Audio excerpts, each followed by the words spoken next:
Lights out, everybody.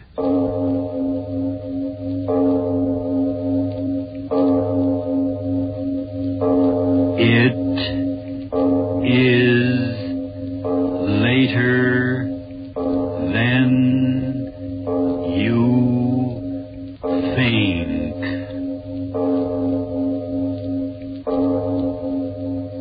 This is Arch Obler bringing you another in our series of stories of the unusual. And once again we caution you, these lights-out stories are definitely not for the timid soul. So we tell you calmly and very sincerely, if you frighten easily, turn off your radio now.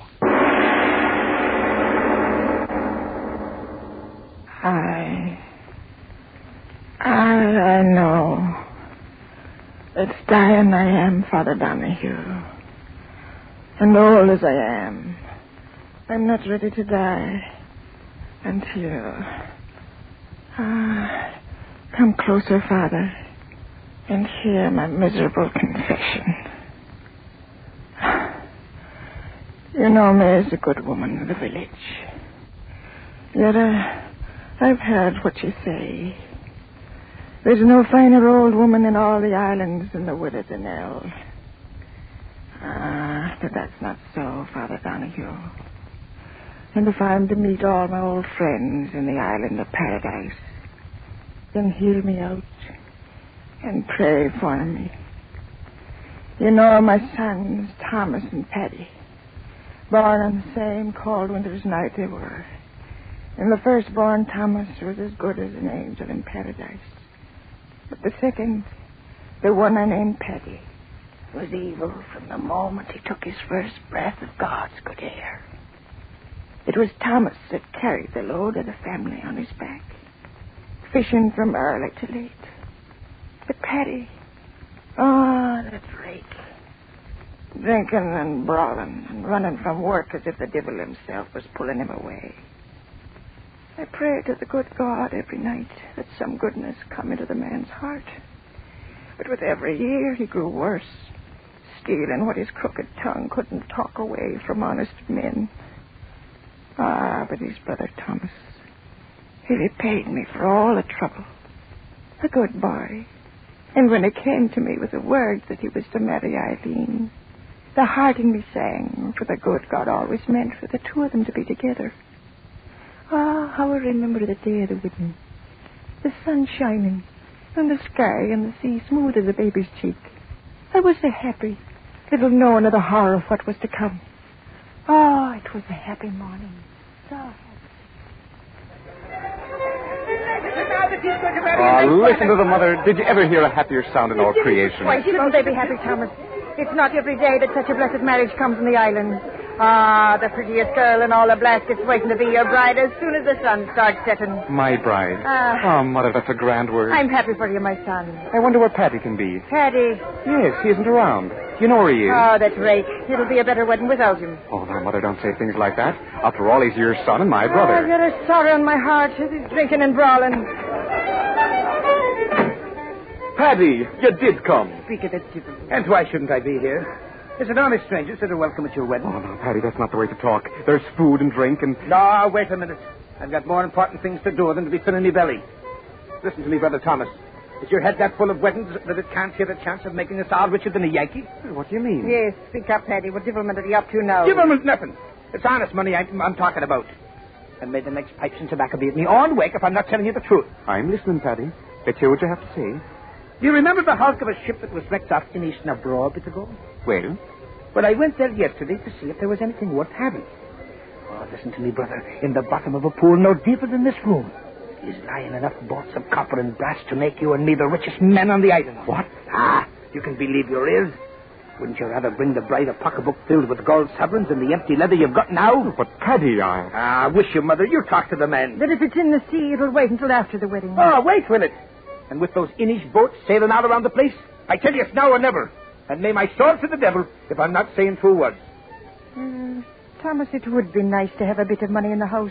Yes. Well, then what are you waiting for? You've got a boat big enough to handle the stuff, and I'll be there to help you. And in 3 hours you can be back here dancing. It's Eileen. Let her have the word whether you stay or go. Stay or go where, Mother Danelle? What's going on, Thomas? Well, You see, Eileen... you're the day short. Let me say it. Eileen, there's a fortune in brass and copper bolts waiting for us in water no deeper than a man's neck, over off Innisnabro. And Tommy here thinks you'd be fool enough to say no to his going. But must he go now? The sea doesn't wait. He'd be back in 3 hours, Eileen. I just think, Eileen, you'd have it just for every day of the week. Thomas, do you want to go? We could build a new house with the money. Mother Donnell, do you think Thomas should go now? I mean, with all them out there? Well, we're so poor, and Thomas, young as he is, so worn and weary from work. Maybe this is God's blessing, a gift from heaven for putting our faith in him who watches over all of us. God's blessing is right. £100. And we'll be the kings of the island. Come on now. We can take the side path down the cliff. Wait, brother. Eileen, is it your wish? I'd be a poor wife to you, Thomas, if I stood in your way of making a living before our marriage. My darling. There'll be time enough for that now when we get back. Come on, Thomas. Let's get out of here. Hurry back to me, my dearest. The sea will take me to our good fortune, and the sea will bring me back. Out this way, Thomas. Come on, hurry up. Yeah, I'm coming. Until the wedding, darling. God go with you. Thomas! Yes. I'll be back in 3 hours, Mother. As rich as a Yankee. Bye. Oh, Eileen. Oh, little baby, why should you cry? Thomas is proud to see so many times. Why should you cry this time? Mother Donnell, I'm frightened. Frightened? And tell me, why should you be frightened? I don't know, but when that door closed behind him, it seemed as if the waters of the sea were closing over. Oh, Mother Donnell, oh, Miss Claude. I'm so afraid. And soon, Father Donahue, Eileen and I left the dancing and the fiddling behind and climbed the long path up to the top of the cliff so our eyes could see far out over the water. And all the time, Eileen kept crying that she'd never see Thomas again. That she'd never see Thomas again. Oh, Thomas. Oh, stop crying and say the things you're saying, girl. It's tempting the devil to do his evil work. Oh, I haven't climbed at this path for a minute. It's a little too steep for me old bones. Thomas, where are you? Oh, now stop that, girl. Our Thomas has found so much copper and brass, it's taken him longer than he thought. Oh, Thomas wouldn't come back like he would. Oh, well, Paddy would if there was a shilling extra to be made, and he's talked Thomas into it with that sharp tongue of his. The last ship. I know we'll see them. They're both weighed down with good fortune. Eileen, stay away from the edge. You'll go over the cliff. Oh, Mother Donnell, to the west. What? To the west where they went. The water. Oh, Mother, that wind. Where did it come from? Oh, to the west where he was. But in all my years, such a wind has never been before. Oh, look at it swirling and tossing before the wind. It's dead. No. My Thomas dead. No. Dead. Stop saying that. He's not dead, my Thomas. Eileen, come back here. Come back from here. Oh, that was a time, Father Donahue. The wind grew wilder and wilder. In a minute, the sea was pounding at the base of the cliff. And the girl shrieking she wanted to die with Thomas. And me frightening her back from the edge and praying to the good God to give me old arms the strength to hold her back until she came to her senses. None of us got a wink of sleep till the light of morning. Oh, that wind. I can hear it now. Snarling and talking.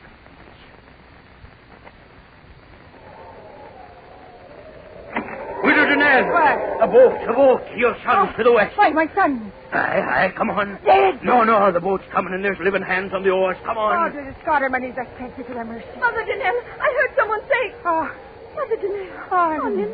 Eileen, the merciful God has brought them back. Come Oh. on, quick. They're trying to get into land. Hurry now. Oh, Mother Donnell, quickly. No, wait, Charles, your shawl. Your shawl's there. Now give me your arm. Oh, my old Hurry, leg trembles. Oh, I hurry. can hardly walk. Yes, lean on me. Oh, Hurry.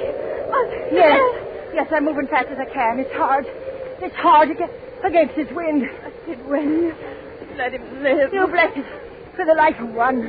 And I bless it for the lives of two. Good neighbors, let us through.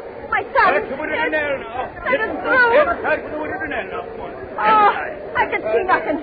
The waves in the dark. Eileen, do you see? Oh, yes, Mother Donnell. I see them. I see. Where? Point it out to me, girl. Where? Oh, over there.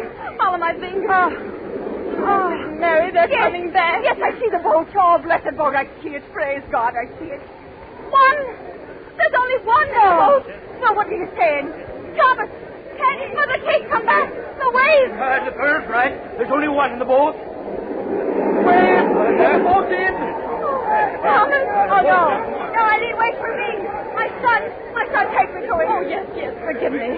Come, I'll help you. Margot, girl, I ain't good girl. Oh, which one?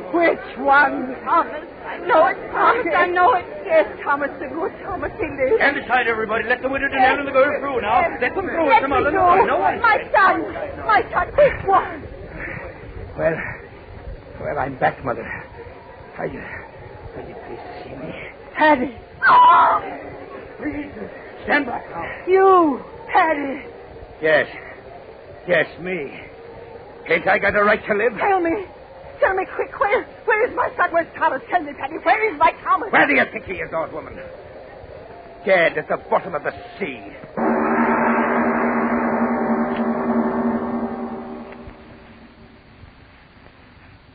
Aye, Father Donahue.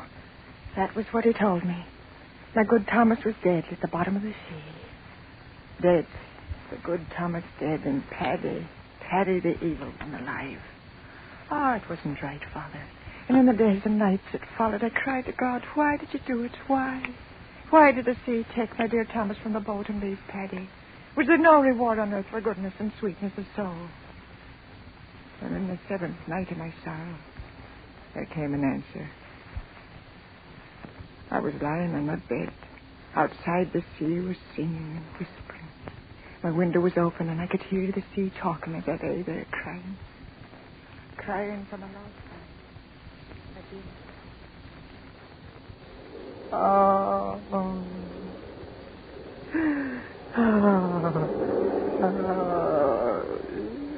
Do not cry, Mother. Mother.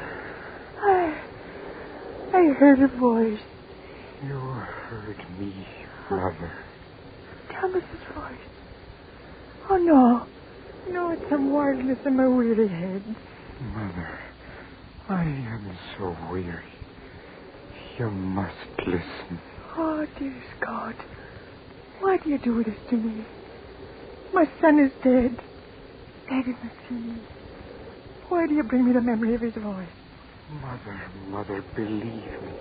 If I could only see you, I would believe. Oh, no. The horror the sea made of me. Wind and wave and grinding rock against my flesh. Oh, I wouldn't care, my son. Just let me see that it is you, not my own voice speaking in the head. Oh, Mother, you don't know what you ask. But if there is no other way, close your eyes until I give you a word to open them. I've closed them. Now open, Mother, and have no fear. I beg you. Oh. This was Thomas. Oh, no. Mother, why did he murder me? Murder? The sea was calm. We reached the pool where he said the copper and the brass lay. I stripped off my clothes and dove under. Oh. And when I tried to come up for another breath of air, oh, Mother, he wouldn't let me do it. Oh, no. With his hand, he held me under. My hands, they tore at his arm. But he held me down until at last I screamed for mercy. And the water filled my mouth, my lungs, and killed me. My own brother killed me. And that is why I tore myself out of the sea. I want to know why he did it, Mother. Why? I cannot rest in peace until I know and understand. You tell me, Mother. Oh, speak, Mother. What gain could come to him for such a horror? I do not know. Oh, believe me, my son. I do not know. Then I must go back. I cannot stand this pain. Oh, my good Thomas. Look at this, what was Thomas Danelle's face, Mother. Look at it and give me your oath you will not tell my Eileen or my brother of this night. Oh, but Your oath, Mother. They must not know. You hear me? They must not know. I swear, Thomas. Oh, merciful one, this pain. I go, Mother. Where? Back to the sea. And will we ever meet again, my son? Yes. The day I find out why he made me drown, I will return, Mother. I will return. Thomas, my son, come back. Oh, my son. My son. But he was gone, Father Donahue. Gone back to his nameless grave at sea. Then it happened. Paddy talked his way into the good graces of the girl. Simple little Eileen. What did she know of the evil of men? That devil Paddy and my good Thomas's Eileen.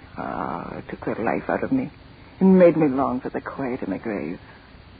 And then came the day of the wedding. Again the fiddler was playing. Again the good people of the islands were happy.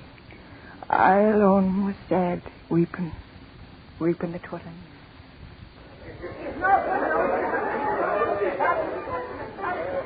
Oh, Mother Danelle, why do you sit here apart from all the rest and weep? I'm not weeping, girl. For weeks you've been so sad. Can't you find a little joy in your heart for this day of my marriage to your own son? My son. Well, I do not love him as I did dear Thomas. May he rest in peace. But Thomas himself told Paddy that if he died, he wished that Paddy'd care for me. And Mother Danelle, what is it? Your face so strange. Now he knows. I just remembered. Now he knows. Who knows? What are you saying? There you are, my little bride-to-be. Why waste your wedding day with this old woman? Mother of mine though she be, her face is sour enough to curdle milk. Come on away now. No, wait, Paddy. Mother Danelle, you must tell me. What is it that makes you stare at Paddy with such an awful look? That's the look she's always had. Look how the sun glints on the sea. It's a day for a king. And I'm a king marrying the girl I've always wanted. Come, kiss me, Eileen. Kiss me so that all shall see me kissing the prettiest bride in all Ireland. No, please. Kiss me. Let the sky and the sea... Mother Danelle.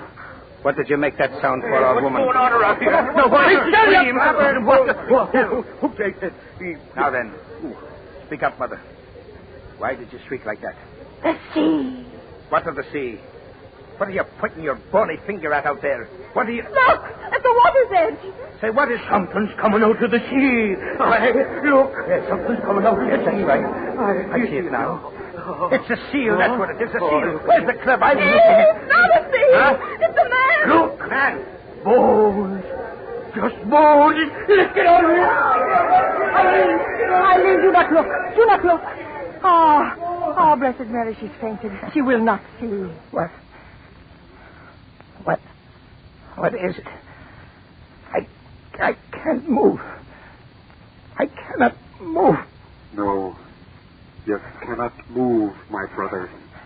You cannot move. That voice. Bone and little flesh, and yet you know the voice. Thomas, your brother Thomas, come back again. No. Because now he knows. No. Now he knows. No. Knows what? Why you murdered me.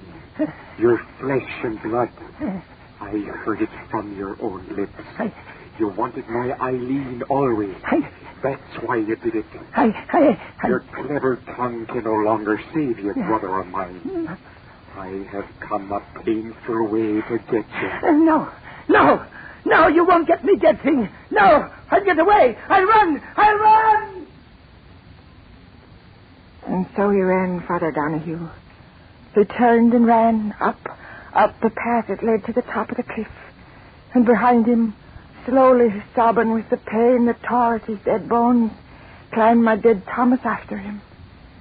And after Thomas, dragging my old bones, I went. Oh, for they were my sons, and I had to see that right was done.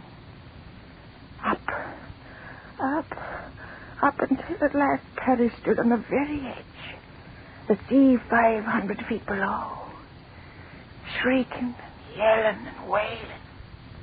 He stood there shrieking at that horrible thing. But once with him. No, nothing. Stay back. You bones of Bill, stay back. I Back. come for you, my brother. No. I come for you. No. He fell. Mother, see, he didn't get me. Those rotten bones gave way beneath him. He didn't get me, Mother. Mother, what are you going to do? Mother!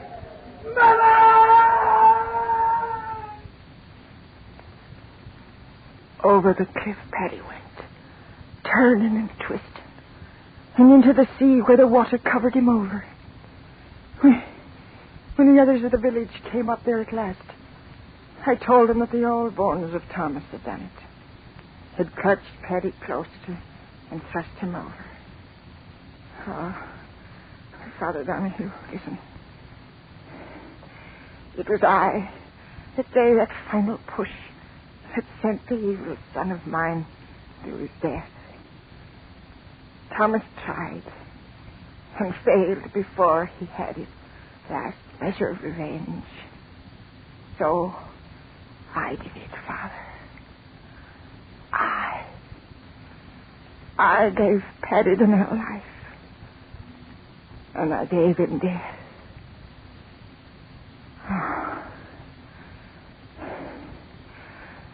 Is there any forgiveness in heaven for what I did?